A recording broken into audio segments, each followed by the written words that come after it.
purtroppo ancora un'alluvione qui per incontrare i vertici dell'ANCI. Dal punto di vista della regione, cosa volete dire a tutti quei cittadini che hanno subito danni ancora una volta? Ancora una volta purtroppo il sistema dimostra la criticità, però abbiamo visto che gli interventi fatti sul sistema principale hanno dato delle soluzioni, non ci sono state rotture arginali.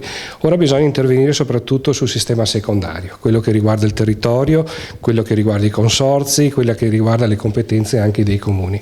Penso sia proprio questo l'opportunità di questo tavolo, per mettere in gioco tutte quelle che possono essere risorse legate appunto anche ai bilanci comunali, dove c'è la necessità di chiedere con forza, soprattutto al governo, di permettere di spendere quelle risorse che avanzano nell'ambito del bilancio proprio per la sicurezza idraulica, togliendole dal patto di stabilità. Penso sia questo un obiettivo che riguarda un territorio che ha avuto un forte sviluppo urbanistico e di occupazione del territorio. Ora bisogna investire sul territorio per la sicurezza idraulica e mettendo insieme appunto tutte quelle risorse che con regione, consorzi di bonifica e comuni potranno dare una risposta concreta a opere che devono essere realizzate in tempi certi e poter essere pagate poi a chi le realizza. Assessore, tanti hanno subito danni, hanno perso immobili, hanno perso oggetti preziosi della casa. Come verranno risarciti? Da parte di chi, secondo lei? La Regione ha messo in atto lo stato di calamità, ha chiesto appunto al governo stanziamenti di risorse per soprattutto garantire il pagamento dei danni.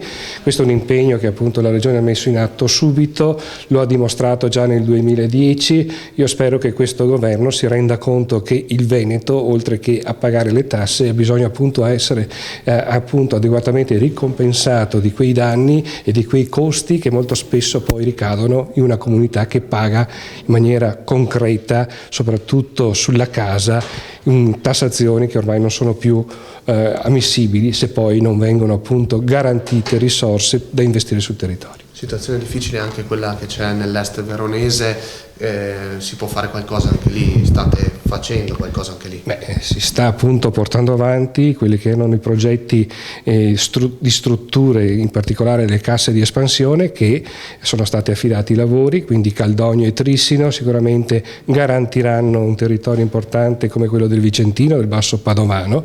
Nel veronese si stanno investendo risorse su altre piccole casse di espansione che garantiranno il sistema appunto territoriale.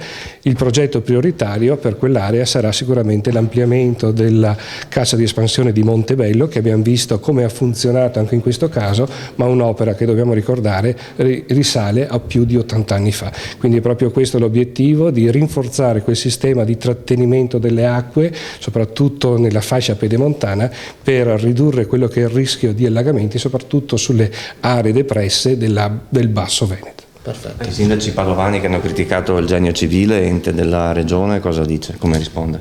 Il Genio Civile ha sottoscritto con i consorzi di bonifica un accordo che prevede appunto dei livelli massimi di raggiungimento dei fiumi, quindi livelli che possono permettere ancora il pompaggio dell'acqua territoriale dentro i fiumi principali.